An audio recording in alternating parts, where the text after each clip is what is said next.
ৰাতিপুৱা 7:30 বজাৰ পৰা স্কুল খোলাৰ নিৰ্দেশনা আহিছে। ইয়াত আপুনি দেখিবলৈ পাইছে এখন নটিফিকেশ্যন, য'ত ক্লিয়াৰলি লিখা হৈছে যে বিগত দুদিন ধৰি অব্যাহত থকা প্ৰচণ্ড গৰমৰ পৰিপ্ৰেক্ষিতত ছাত্ৰ ছাত্ৰীসকলৰ স্বাস্থ্য আৰু সুৰক্ষাৰ প্ৰতি লক্ষ্য ৰাখি বিদ্যালয়ৰ সময়সূচী পৰিৱৰ্তন কৰাটো প্ৰয়োজনীয় বুলি বিবেচিত হৈছে। তাপমাত্ৰা দ্ৰুত বৃদ্ধিৰ প্ৰতিকূল প্ৰভাৱ হ্ৰাস কৰাৰ উদ্দেশ্যে বিদ্যালয়সমূহৰ সময়সূচী তলত দিয়া ধৰণে সংশোধন কৰা হ'ল।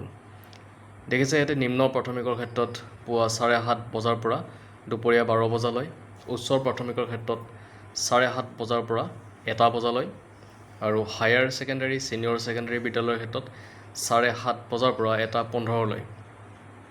জিলাখনৰ চৰকাৰী, প্ৰাদেশিকৃত, ভেঞ্চাৰ আৰু ব্যক্তিগত অনুদানবিহীন বিদ্যালয়সমূহৰ সকলো মুৰব্বীয়ে 14 আগষ্ট 2026 তাৰিখৰ পৰা পৰৱৰ্তী নিৰ্দেশ জাৰি নোহোৱালৈকে অথবা পৰিস্থিতি স্বাভাৱিক নোহোৱালৈকে এই আদেশ পালন কৰিব লাগিব। লগতে তলত দিয়া পৰিচালন পদ্ধতি SOP সমূহ মানি চলিব লাগিব। SOP দিছে 8টা, ইয়াতে SOP দিয়া হৈছে। কি দিছে চাম। ৰাতিপুৱাৰ সমাৱেশ ছাঁ থকা ঠাইত যেনে বাৰাণ্ডা বা গছৰ তলত পৰ্যাপ্ত বায়ু চলাচল আৰু বায়ু পৰিসঞ্চালনৰ ব্যৱস্থা কৰি অনুষ্ঠিত কৰিব পাৰি। নম্বৰ 2, পৰ্যাপ্ত পানী গ্ৰহণ। ছাত্ৰ ছাত্ৰীসকলক পানীৰ বটল লগত আনিবলৈ পৰামৰ্শ দিব লাগে আৰু পানী শূন্যতা ৰোধ কৰিবলৈ সঘনাই পানী খাবলৈ উৎসাহিত কৰিব লাগে। নম্বৰ 3, পোছাকৰ নিয়মত শিথিলতা। অত্যাধিক গৰমৰ সময়ছোৱাত ছাত্ৰ ছাত্ৰীসকলক মোজা, জোতা, টাই আদি পৰিধান কৰাৰ পৰা ৰেহাই দিব পাৰি। নম্বৰ 4, চিকিৎসা সেৱা। জিলাখনত চলি থকা প্ৰচণ্ড গৰমৰ পৰিপ্ৰেক্ষিতত কোনো ছাত্ৰ ছাত্ৰী অসুস্থ হ'লে তৎক্ষণাতভাৱে চিকিৎসাৰ ব্যৱস্থা কৰিব লাগিব। তাৰপিছত বৈদ্যুতিক আৰু বায়ু চলাচলৰ সুবিধা কৰিব লাগিব। বিদ্যালয়ৰ ভিতৰত বৈদ্যুতিক ব্যৱস্থা সঠিক হোৱাটো নিশ্চিত কৰিব লাগিব। সকলো শ্ৰেণীকোঠাত পৰ্যাপ্ত চিলিং ফেন আৰু সঠিকভাৱে কাম কৰা ছুইচ বৰ্ড থাকিব লাগিব আৰু সেইবোৰ নিৰাপদ কৰ্মক্ষম অৱস্থাত ৰখা হ'ব লাগিব। নম্বৰ 6, সংশোধিত সময়সূচীৰ বিষয়ে অৱগতকৰণ। বিদ্যালয় কৰ্তৃপক্ষই সংশোধিত বিদ্যালয়ৰ সময়সূচী আৰু নিৰ্ধাৰিত সুৰক্ষা ব্যৱস্থাসমূহৰ বিষয়ে ছাত্ৰ ছাত্ৰী, অভিভাৱক, শিক্ষক আৰু অশিক্ষক কৰ্মচাৰীসকলক উপযুক্ত যোগাযোগৰ মাধ্যমেৰে অতি সোনকালেই অৱগত কৰিব লাগিব।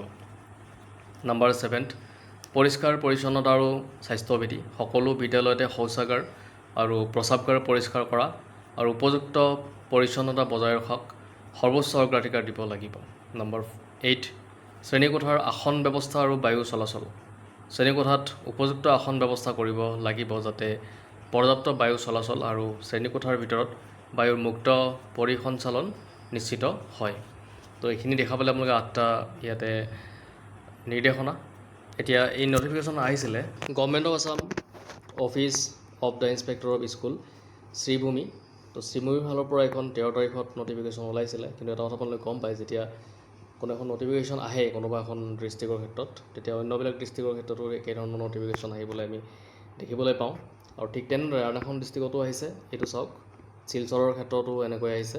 Office of the government of Assam office of the inspector of school, CDC Silchar. তো তেনেকুৱা ক্ষেত্ৰত আপুনি দেখিবলৈ পাইছে 2খন নটিফিকেশ্যন আমি দেখিবলৈ পাইছোঁ, য'ত টাইমিংটো একেই দিয়া হৈছে।